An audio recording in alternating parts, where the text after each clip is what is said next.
શ્રી વલ્લભાધીશ કી જય. શ્રી ગુસાઈજી પરમ દયાલ કી જય. શ્યામ સુંદર શ્રી અમને મહારાણી કી જય. શ્રી હરિરાય મહાપ્રભુ કી જય. શ્રી ગોકુલ નાથ કી જય. આપણે શ્રી ગુસાઈજીની 28 બેઠકો છે અને હરિરાય મહાપ્રભુજીની 7 છે, ગોકુલનાથજીની 13 છે, પછી દામોદરદાસજીની 1 છે, ગોવર્ધનનાથજીના બેઠકજી 4 છે અને ગુસાઈજીના પ્રથમલાલજી ગિરધરજીના 4 છે અને ત્રીજાલાલ બાળકૃષ્ણલાલજીની પણ 2 બેઠક છે. આવી રીતે બધી બેઠકો છે. પણ ગુસાઈજીના 5મા લાલ રઘુનાથજીની પણ 1 છે, 7મા લાલ ઘનશ્યામજીની પણ 1 છે. આવી રીતે બધી બેઠકો છે. તેમાં ગુસાઈજીની 28 બેઠકોનું ચરિત્રનું વર્ણન આજે આપણે જોઈએ. પહેલી ગોકુળની બેઠક છે. શ્રી ગુસાઈજીની બેઠક ગોકુળમાં 2 છે. તેમાં એક બેઠક નવનીત પ્રિયાજીના મંદિરમાં છે. ત્યાં ગિરધરજી અને ગોકુલનાથજી ગુસાઈજીના સાક્ષાત દર્શન થયા હતા. ગિરધરજીને અને ગોકુલનાથજીને ગુસાઈજીના સાક્ષાત દર્શન થયા હતા. ગિરધરજી ગાદીની સામે બિરાજીને સંધ્યાવંદન કરતા હતા. ગાદી ઉપર બિરાજીને કરતા ન હતા. એક દિવસ શ્રી ગોકુલનાથજીએ ગિરધરજીને પ્રાર્થના કરી, દાદા, આપને ગાદી ઉપર બેસવાનો અધિકાર છે, આપ ગાદી પર કેમ બિરાજતા નથી? ત્યારે ગિરધરજીએ આજ્ઞા કરી, મને આ બેઠકની ગાદી પર બિરાજતા શ્રી ગુસાઈજીના દર્શન થાય છે, તમે પણ દેખાવ છો? ત્યારે ગોકુલનાથજીને ગુસાઈજીના સાક્ષાત દર્શન થયા. તે સમયે ગુસાઈજી સંધ્યાવંદન કરી રહ્યા હતા. ભગવતીએ પણ ગાયું છે, માણિકચંદ પ્રભુ સર્વદા ગોકુલ કરત વિહાર, સદાવ્રજ મેં હી કરત વિહાર, યુગ યુગ રાજ કરો શ્રી ગોકુલ.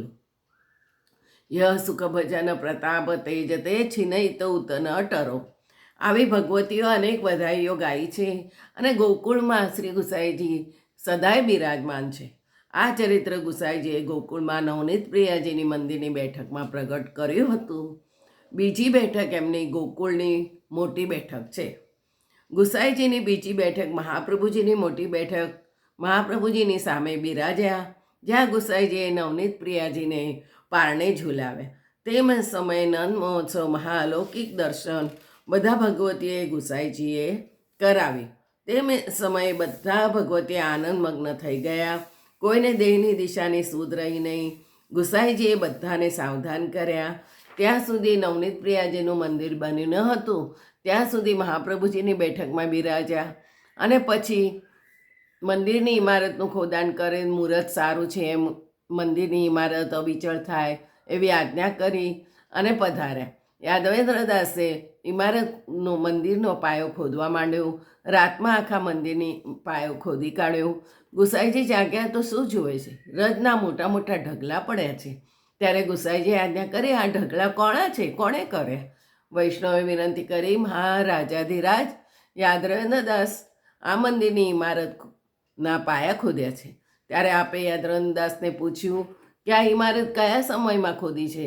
તેને વિનંતી કરી, રાજ, આપે આજ્ઞા કરી હતી તે જ સમયે મેં ખોદી. ગુસાઈજી ઘણા પ્રસન્ન થયા. પછી ત્યાં નવનીત પ્રભુનું મંદિર સિદ્ધ થયું.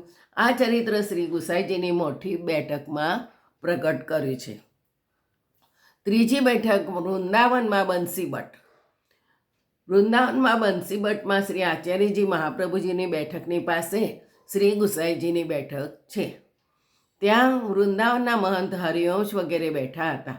ત્યારે હરિવંશે ગુસાઈજીને પ્રાર્થના કરી, આપ સંધ્યાવંદન કરો છો?